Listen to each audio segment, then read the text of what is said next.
Bonsoir à tous et j'espère que vous allez bien. Désolé pour le fait de sortir les suites de vidéos un peu tardivement. Ces temps-ci, j'ai des petits soucis de mon côté au niveau de ma vie privée. Donc parfois j'ai pas trop la forme pour lire.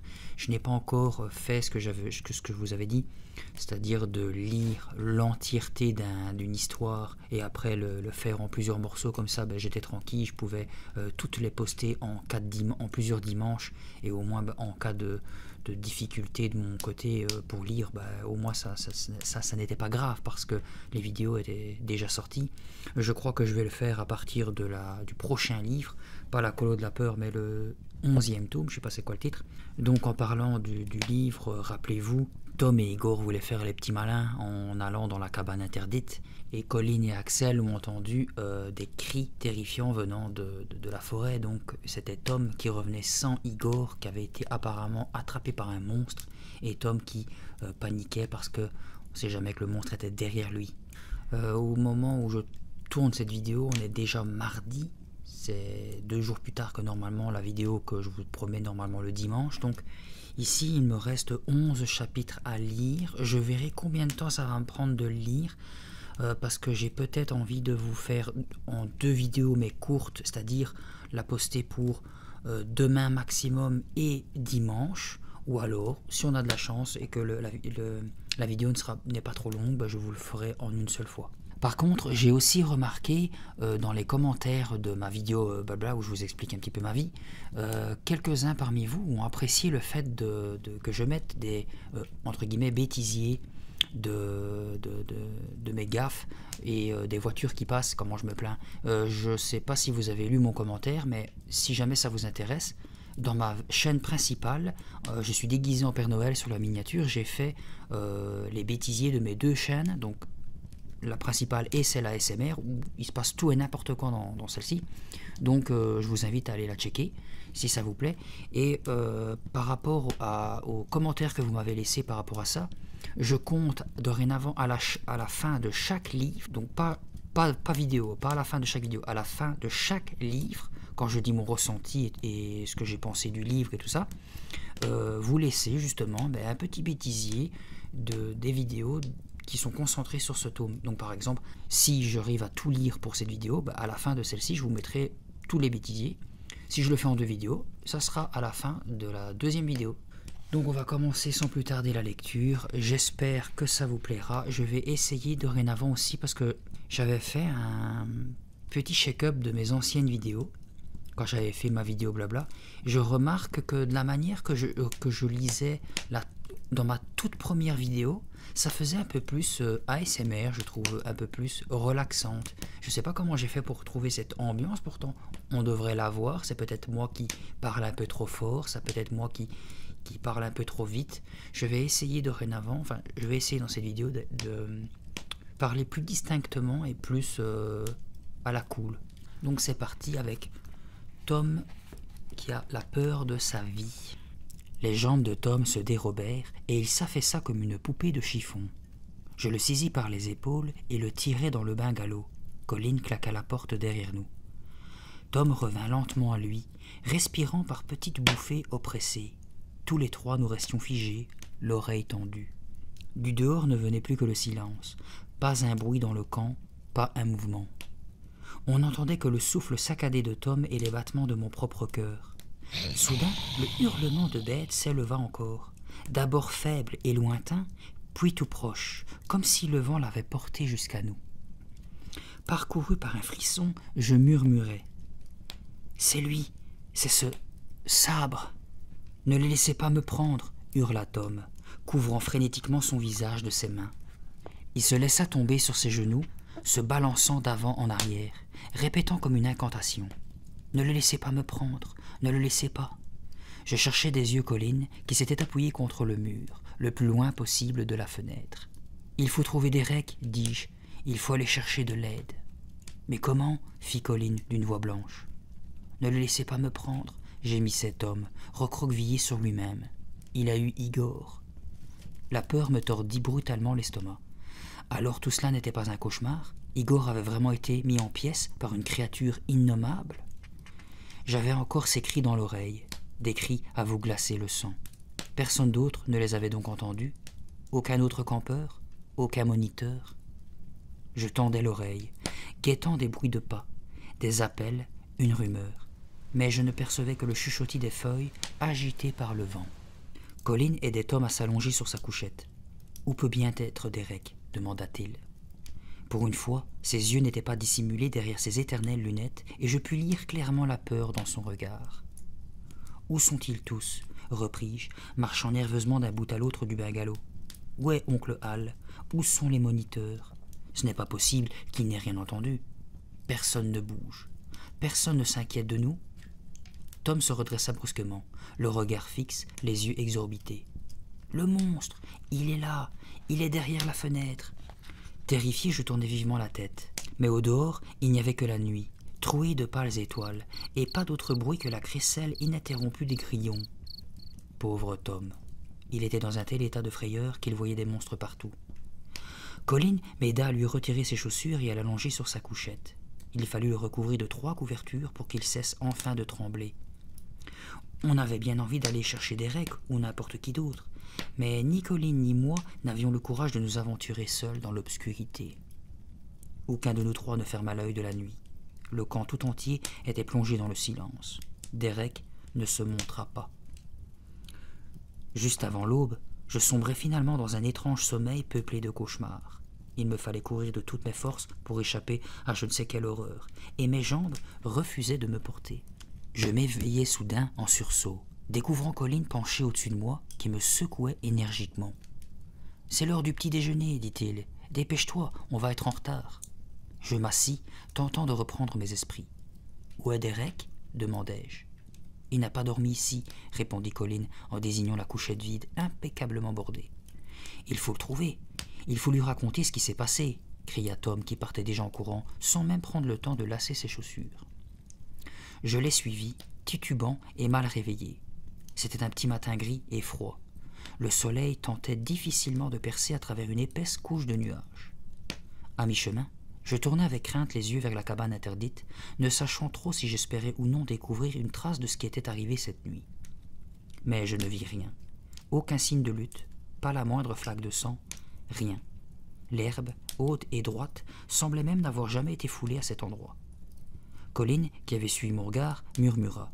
« C'est bizarre tout de même. »« Viens, lui dis-je. » Je le pris par le bras et l'entraînai vers le réfectoire. La salle était aussi animée que d'habitude. Les autres garçons riaient et chahutaient, tout semblait parfaitement normal. En nous voyant arriver, certains nous interpellèrent. Mais nous fîmes le tour des tables sans leur prêter attention. Nous cherchions Igor. Il n'était nulle part. Une étrange appréhension me tordit l'estomac tandis que nous nous dirigions vers la table des moniteurs. Derek leva la tête à notre approche. « Qu'est-il arrivé à Igor ? Où étais-tu cette nuit ? Igor a été attaqué, tu le sais ?» Nous avions parlé tous les 3 en même temps, et Derek leva les mains pour nous faire signe de nous taire. « Et là, les gars, pas tous à la fois ?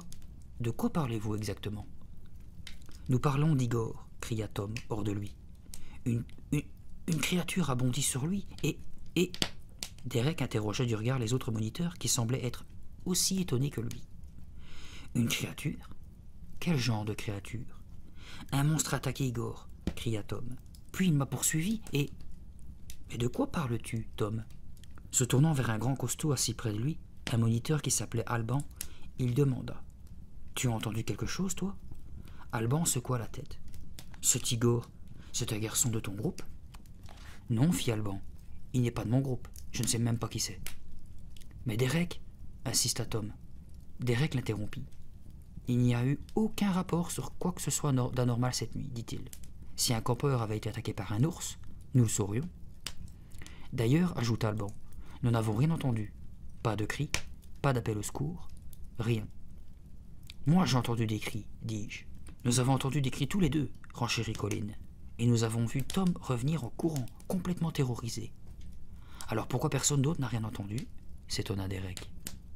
Puis, nous fixant d'un œil soupçonneux, il ajouta. Quand est-ce arrivé ? Et où ? Tom devint rouge comme une tomate. C'était après l'extinction des feux, avoua-t-il. Igor et moi, nous sommes allés jusqu'à la cabane interdite et... Alban lui coupa la parole. Tu es sûr que ce n'était pas un ours? On nous a signalé des ours en amont de la rivière, hier après-midi. C'était un... je ne sais pas quoi, balbutia Tom, mais pas un ours.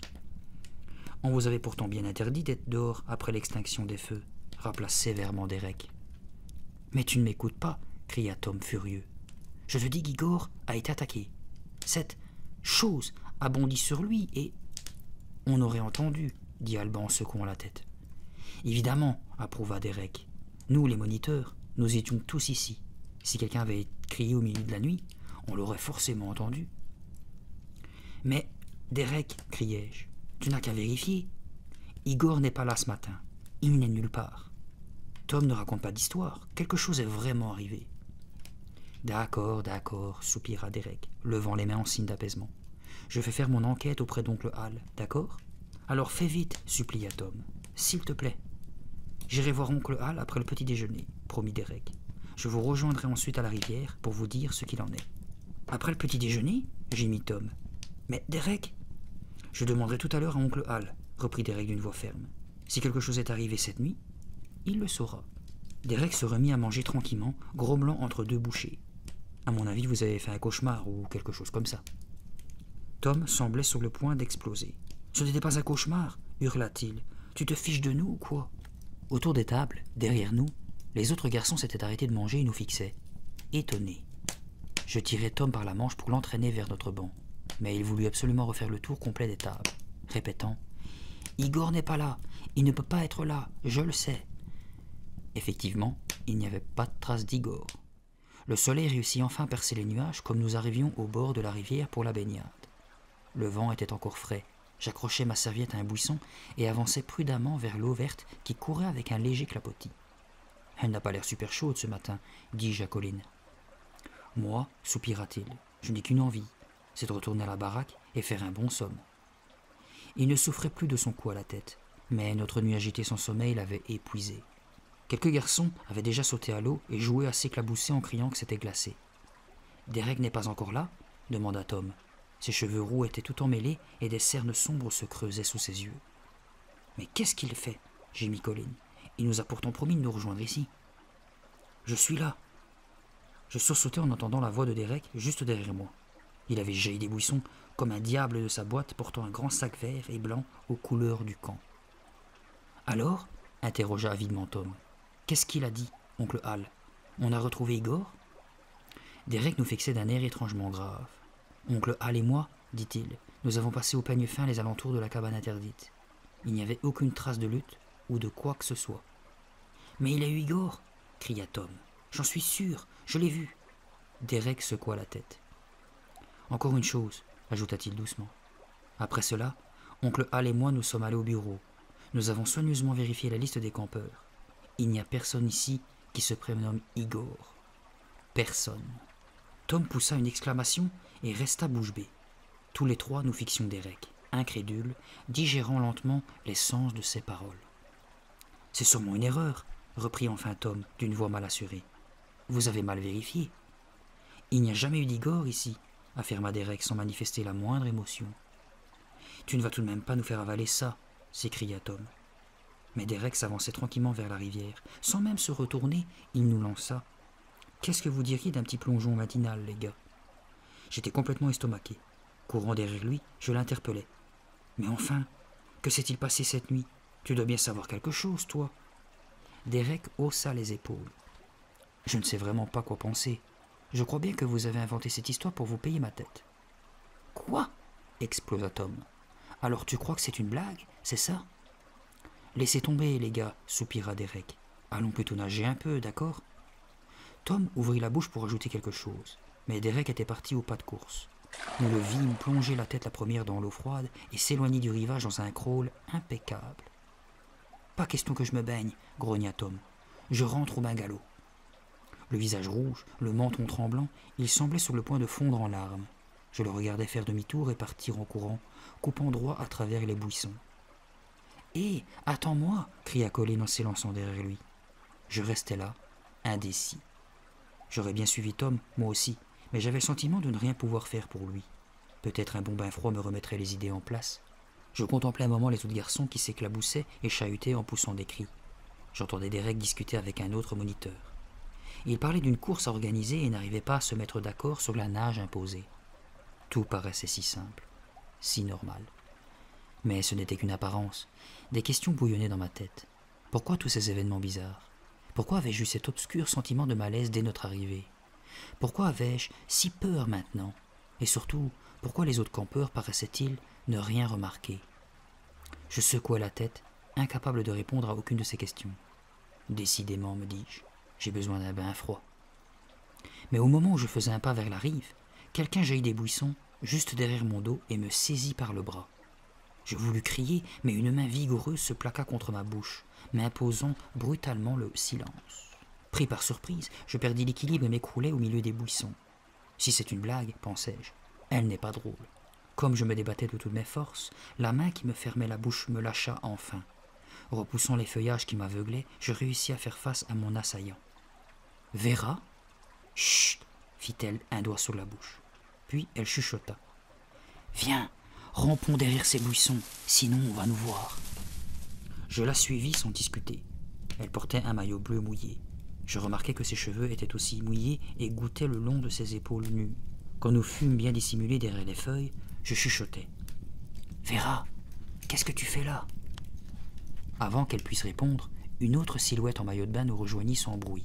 C'était sa copine, Ella. « Nous avons traversé la rivière à la nage, » fit celle-ci tout bas, repoussant d'un geste de la main ses boucles rousses. « Nous t'avons attendu ici, caché dans les buissons. »« Mais, balbutiai-je, c'est interdit. Si quelqu'un nous vous avait vu. »« Il fallait qu'on te parle, » m'interrompit Vera. Prudemment, elle releva la tête pour inspecter les alentours, puis se baissa à nouveau. « On devait courir le risque, » reprit Ella. « Mais, balbutiai-je, qu'est-ce qui se passe ?» Un insecte rouge et noir escaladait mon épaule. Je le rejetai dans l'herbe d'un revers de main. « Il se passe, » murmura Ella, « que ce camp des filles, c'est un vrai cauchemar. »« D'ailleurs, entre nous, on l'appelle le camp des cauchemars, » ajouta Vera. « Il se passe des choses vraiment bizarres. » Quoi, par exemple? Non loin de nous, j'entendais les cris et les joyeux bruits d'éclaboussement annonçant que la course allait commencer. J'insistais. Quelles choses bizarres? Des choses qui font peur, répondit Ella, le visage tendu. Il y a des filles qui ont disparu, expliqua Vera. Personne ne sait ce qu'elles sont devenues. Et personne n'a l'air de s'en inquiéter, ajouta Ella, frissonnante. Ça alors, soufflai-je. Le même genre de chose est arrivé ici, au camp des garçons.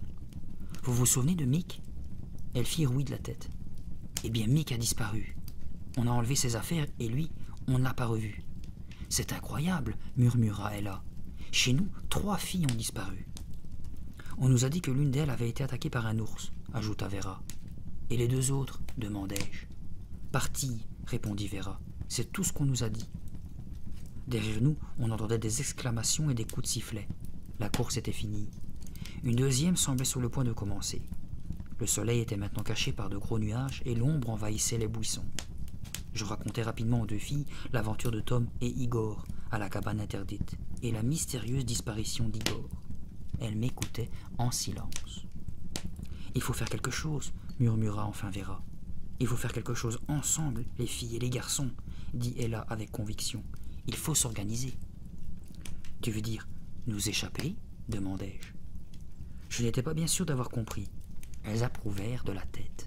« On ne peut pas rester ici, » fit Vera d'un air sombre. « Des filles disparaissent, et les monitrices font comme si rien ne s'était passé. On dirait qu'elles veulent nous supprimer l'une après l'autre. »« Avez-vous écrit à vos parents ?» demandai-je. « Bien sûr, » répondit Vera, « mais on n'a pas encore eu de réponse. » Je me rendis compte soudain que moi non plus, je n'avais pas reçu de lettre de mes parents. Ils avaient pourtant promis d'écrire tous les jours. « La semaine prochaine, dis-je, il y aura une journée de visite. Nos parents viendront, alors nous pourrons tout leur raconter. »« Ce sera peut-être trop tard, » soupira Vera. « On a toutes tellement peur, » gémit Ella. « Ça fait 2 nuits que je n'ai pas fermé l'œil. On entend des bruits épouvantables, comme des hurlements. » Des coups de sifflet retentirent, plus près cette fois. Les nageurs reprenaient pied sur la rive. La baignade du matin était terminée. « Je ne sais pas quoi vous proposer, » balbutiai-je. « Faites très attention en retournant là-bas. Ne vous faites pas prendre. »« Ne t'inquiète pas, » dit Vera. « On traversera la rivière à la nage dès que tout le monde sera parti. Mais il faut nous revoir, Axel. Il faut que tu amènes d'autres garçons. » Si nous sommes assez nombreux, nous pourrons peut-être nous organiser. On ne peut pas rester sans rien faire, murmura Ella. Il y a quelque chose de si bizarre dans ces camps, quelque chose de maléfique. Je sais, dis-je, mais il faut que je rejoigne les autres maintenant. J'entendais les voix des garçons qui s'essuyaient et reprenaient leur affaire juste derrière les buissons où nous étions dissimulés. On essaiera d'être là demain à la même heure, dit Vera. Sois prudent, Axel. Vous aussi, murmurai-je. Je le regardai disparaître derrière l'épaisseur des feuillages. Je rejoignis discrètement la rive en rampant. Je pris le chemin du retour au galop. Je ne pouvais pas attendre plus longtemps pour raconter tout ça à Tom et à Colin. J'avais peur, et en même temps, j'étais terriblement excité. Je pensais que Tom se sentirait peut-être un peu mieux quand il apprendrait que le même genre de choses se passait aussi de l'autre côté de la rivière, dans le camp des filles. À mi-chemin, une idée m'arrêta. Au lieu de courir vers le bungalow, je me dirigeai vers le réfectoire. Je me souvins du téléphone que j'avais remarqué sur l'un des côtés du bâtiment. Je vais appeler papa et maman tout de suite, me dis-je. Comment n'y ai-je pas pensé plus tôt? Oui, j'allais appeler mes parents et tout leur raconter, et je leur demanderais de venir me chercher. Et ils pourraient emmener aussi Tom, et Colin, et Vera, et Ella. Jetant un coup d'œil en arrière, je vis mon groupe se diriger vers le terrain de jeu. Je me demandais si on avait remarqué mon absence. Mais Tom et Colin aussi manquaient. On s'était sans doute dit que nous étions ensemble. Et d'ailleurs, on semblait si peu se soucier des gens qui disparaissaient dans ce camp. Je repris ma course vers le réfectoire. L'idée d'appeler mes parents m'avait quelque peu réconforté. J'avais tellement besoin d'entendre leur voix et de tout leur raconter. Est-ce qu'ils me croiraient? Bien sûr, ils me croiraient. Mes parents me croient toujours. Ils m'ont toujours fait confiance. Comme j'approchais, je vis le téléphone accroché au mur blanc. J'aurais voulu pouvoir voler jusque-là, pourvu qu'il soit à la maison, me dis-je, brusquement inquiet. Il fallait qu'il soit à la maison. J'étais hors d'haleine quand j'atteignis le mur. Je me courbais en deux, les mains sur les genoux, attendant de reprendre mon souffle. Puis je me redressai et soulevai le récepteur. Je poussai un cri. C'était un faux téléphone, une simple forme en plastique moulée accrochée à un clou. Ça ressemblait à un téléphone, mais ça n'en était pas un. Ils ne veulent pas qu'on appelle à l'aide, pensai-je, pris d'un frisson. Il me sembla que mon cœur sombrait au fond de ma poitrine et je dus m'appuyer au mur pour ne pas tomber. Alors une ombre se dressa devant. Je levai les yeux. C'était oncle Al. « Qu'est-ce que tu fais là, Axel ?» Oncle Al portait son éternel short vert et son t-shirt blanc sans manches qui dégageait ses bras rouges et musclés. Il tenait un dossier brun rempli de papiers. « Dans quel groupe devrais-tu être en ce moment ?»« Je voulais passer un coup de fil, balbutiai-je. Je voulais appeler mes parents. » Lissant sa moustache du bout des doigts, il me dévisagea d'un air soupçonneux. « Vraiment ?»« Oui, j'avais juste envie de leur dire bonjour, expliquai-je. Mais le téléphone... » Oncle Al suivit mon regard. « Ah oui, le téléphone, fit-il avec un large sourire. Une bonne blague, hein? On croirait un vrai. Alors tu t'es fait avoir. » Ben oui, avouai-je, sentant une rougeur coupable envahir mes joues. Je fis un effort pour le regarder en face. « Où est le vrai téléphone ?» demandai-je. Son sourire s'effaça. « Il n'y en a pas ?» fit-il sèchement. « D'ailleurs, les campeurs n'ont pas l'autorisation de téléphoner. C'est le règlement. » Je restais sans voix. Oncle Al se radoucit. « Tes parents te manquent. » Je fis oui de la tête. « Eh bien, va donc leur écrire une longue lettre, reprit-il. Tu te sentiras mieux ?»« Oui, dis-je. C'est une bonne idée. » Je savais bien qu'écrire une lettre ne suffirait pas à me rassurer, mais je n'avais plus qu'une envie, m'éloigner d'oncle Al. Il feuilleta son dossier et demanda. « Quelle activité as-tu en ce moment ?»« Je dois me rendre au terrain de jeu, je crois, répondis-je. Mais je ne me sens pas très bien, alors je... »« Et quand est-ce que tu fais la descente de rivière en canoë ?» m'interrogea-t-il sans même m'écouter. « La descente de... en canoë ?» Je n'avais pas encore entendu parler de ça. Oncle Al feuilletait toujours son dossier à la recherche de la réponse. « Ah, demain, dit-il. Ton groupe est inscrit pour demain. Ça te fait plaisir, hein ?» Il abaissa ses yeux vers les miens. « Je ne sais pas, dis-je. Je n'ai jamais fait de canoë. »« Tu vas voir, c'est fantastique, » s'écria-t-il avec enthousiasme. « La rivière n'a l'air de rien, ici, mais quelques kilomètres plus bas, il y a des rapides superbes. » Il me tapota paternellement l'épaule. « Tu vas adorer ça, mon gars. Tout le monde adore les parties de canoë. »« Super, dis-je. » J'avais essayé de prendre un ton convaincu, mais je n'étais pas sûr d'y avoir réussi. Oncle Al me fit au revoir en agitant son dossier et se dirigea vers son bureau à grandes enjambées. Je le regardais disparaître à l'angle du bâtiment, puis je descendis vers le bungalow. Je trouvais Tom et Colin installés dehors, devant la porte. Colin avait enlevé son t-shirt et se laissait bronzer, les mains derrière la tête. Tom, assis en tailleur à côté de lui, arrachait nerveusement des poignées d'herbe. « Entrons, dis-je en regardant autour de moi. J'ai des choses à vous dire. » Ils me suivirent dans le bungalow et je fermai la porte. « Qu'est-ce qui se passe ?» demanda Colin en se laissant tomber sur une des couchettes. Il avait enlevé son foulard rouge et le tordait entre ses mains. Je leur racontai ma conversation avec Vera et Ella. Mon récit les laissa stupéfaits. « Elles ont traversé la rivière à la nage exprès pour te parler ?» fit Tom.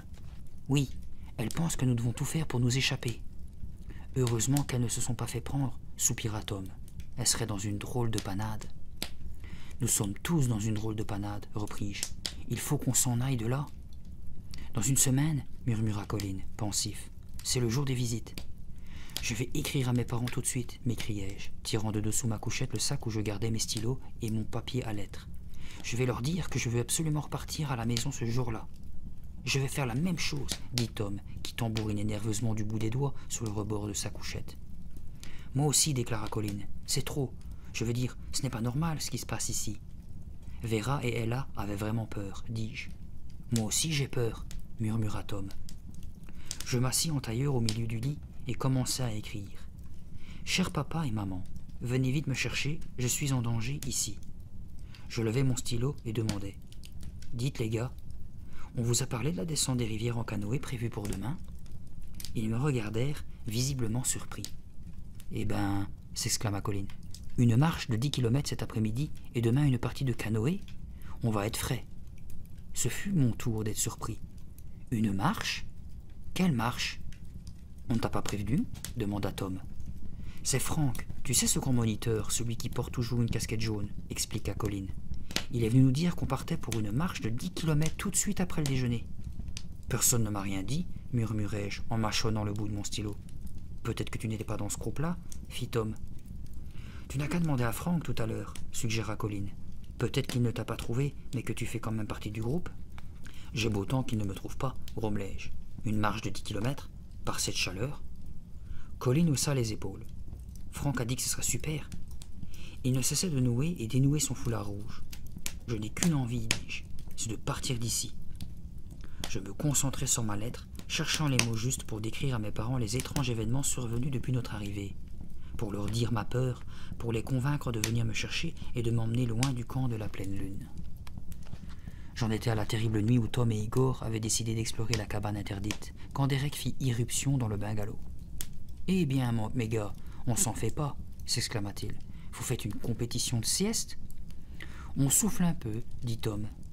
Je glissai rapidement ma lettre sous mon oreiller. Je ne voulais pas que Derek la voie. Je n'avais aucune confiance dans ce type. Mais il avait surpris mon geste. « Qu'est-ce que tu fais, Axel ?» demanda-t-il en me lançant un regard soupçonneux. « J'écris à mes parents, » répondis-je de ma voix la plus ordinaire. Un drôle de sourire apparut sur son visage. « On s'ennuie de papa et maman, c'est ça ?»« Un peu, murmurai-je. »« Bon, c'est l'heure d'aller déjeuner, reprit-il. Grouillez-vous un peu. » On sauta de nos couchettes tous les trois en même temps. « Tom et Colin, il paraît que vous faites une marche cet après-midi ?» reprit Derek. Petit vénard. « Et moi ?» demandai-je aussitôt. « Tu sais si j'y vais aussi ?»« Non, pas aujourd'hui, répliqua-t-il. »« Tu es sûr ?» Mais il avait déjà passé la porte et ne me répondit pas. Moqueur, je me tournai vers mes deux copains. « Petit vénard !» fis-je sur le même ton que Derek. Mais cela ne les fit pas rire. Au déjeuner, on nous servit l'un de mes plats favoris, mais la viande avait goût de carton et je n'avais pas du tout d'appétit. Je n'arrêtais pas de penser à Vera et à Ella, au risque qu'elles avaient couru pour venir me parler. Je me demandais si elles réussiraient à traverser de nouveau la rivière avant le jour des visites. À la fin du repas, Franck vint chercher Tom et Colin. Je lui demandai si je venais aussi, mais il me répondit que je n'étais pas sur la liste.